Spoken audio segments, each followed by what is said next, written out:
Hey guys, and welcome back to the Terror Zone. It has been a while indeed, and a few Christmas episodes came before, but now we're back to our original stories and looking into all the Disney ones. Today we'll be looking into Jack and the Beanstalk. Disney hasn't really perfected this one yet all too much, only appearing in Mickey and the Beanstalk, a brief story of a short. In fun and fancy free. Also, they were planning to make a newer version called Gigantic, where a little girl is a giant, and she finds this man who becomes her toy that she plays with, not unknowing that he's alive, named Jack. Anyway, those stories were made, and well, Disney did not really make Gigantic to begin with. It got canceled, unfortunately, and never got made, sadly. But we do have Mickey and the Beanstalk, which is close enough to us as anything for Jack and the Beanstalk. And in case if you guys don't remember how it goes, here's a brief summary of how Jack and the Beanstalk usually goes. According to the Mickey and the Beanstalk story, there was once a harp. They used to live in the place called Happy Valley. And the people there were very happy with the harp's singing voice. One day the harp gets captured and kidnapped, and Happy Valley became very sad. And then this is where we peer into our heroes, Mickey, Donald, and Goofy, who are supposed to be acting as Jack, and they have little food to survive. So, Mickey went out and bought some beans from a local person. We don't really know who that person is, we don't get to see that person. But anyway, Donald and Goofy dismiss him, and the beans grow into a magical beanstalk when Donald throws it out the window. And it grew so big that they were sleeping on it the whole time. Once they got to the big castle where the giant resides, they find that the harp was captured and signed there. They meet a giant named Willie who has the power to change himself into different things. Mickey tries to trick the giant into turning into a fly. It doesn't go quite as planned, but they do capture him in the end, and they're simply run away back home with the giant, well, dead. Anyway, that's the Disney story version of how they did it, and that's the brief story of the whole thing, really. And now here is the real Jack and the Beanstalk story. And I gotta tell you, it's really insane. Really. So if you guys don't want to watch this, you better not leaving it here.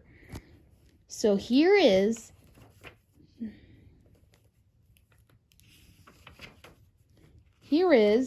the story of the real Jack and the Beanstalk.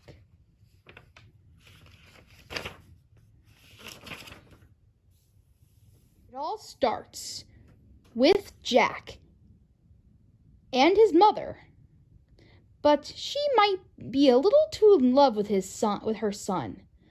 A little too much. She never wants to make her rich or anything like that, or else she has in fear that Jack might forget about her. Eventually, Jack comes in possession of the magic beans, and when he does, the mother gets so worried that he's going to forget all about him. To be honest, Jack wasn't really looking for richness in this movie in particular. He just wanted some beans. In the mood. So he ate some of the beans and left some of them out. And once it did, it grew into a magical beanstalk right away. And when his mother, well, actually it was his grandmother, even worse, she got so angry about this whole beanstalk, she went crazy and threatened to turn Jack into a toad.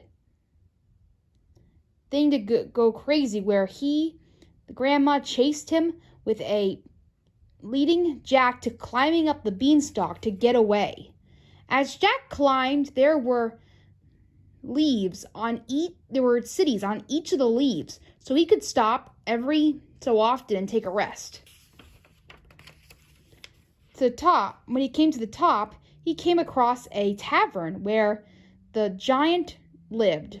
Jack comes into the tavern, and the bartender is like whatever you want, I have it. But when he asked the bartender what he wanted, he never had it. He said, we don't have that. He ended up running out of it. Eventually he ended up with a drink. Not thinking about what he got, he drank it anyway. And he started to doze off, starting to lose kind of a dream, trying to start into escape into a kind of into a dream. A weird thing where weird things happen, like the roof falling off and eventually the bartender turns into a beautiful woman that closely resembles his grandmother. And more ladies come, and lords come to him, and magical creatures come to him saying that he's the chosen one. He also is given like a ring that can give him endless wishes. His first wish was to be rich, and he had lots of food, good music, the lady to have with clothes on. I guess when he had her, she wasn't wearing any clothes, so she was naked. Ugh. So anyway, and to sleep with her in the bed, in a nice bed. So he was really getting on it, Miss Jack.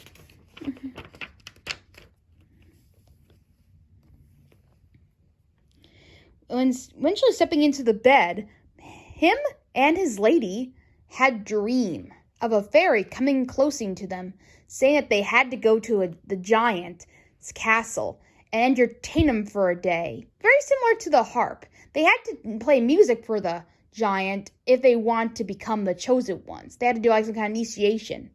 So they go to his house. So I should mention that his lady friend has a power. His girlfriend has this power where she can turn to a serpent and kill everyone that she sees, except for Jack anyway.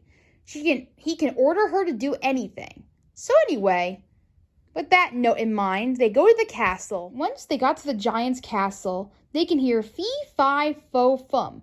I smell the blood of Englishmen. Whether he be alive or dead, I'll ground his bones and make my bread. Most fee, fi, fo, fums is from a phrase to two others to fight with the story, like a rap battle, basically. It was from many silly words that people would say to each other, basically. When Jack and his lady friend got to the giant to meet him, he was so happy and overjoyed to see them. So they stayed in the guest bed. But little did they know that it was all a trap, because there were many servants trapped in his castle screaming. Once Jack and his lady friend got into bed, they heard them all screaming. Eventually, Jack lets out his ring and puts it on him, and he also directs his lady to turn into a snake and kill the giant and let everybody else go free. Eventually, everybody was saved, and he was saved too, luckily enough. And he wished to be home with his lady friend, along with his ring. And everybody was saved. And that's the story of Jack and the Beanstalk. Pretty insane, huh? It ends very abruptly, actually, with him just being recalled the chosen one, and that's it. Really. Basically, Jack is supposed to be a chosen one, but we're not really explained what that thing is supposed to be. So, it's a bit of a mix-up, to be honest, and a bit of things that just come out of nowhere, too. So I hope you enjoyed this little brief summary of how the real story is about Jack and the Beanstalk, and I'll see you next time, and we'll look into more stories later on. Bye!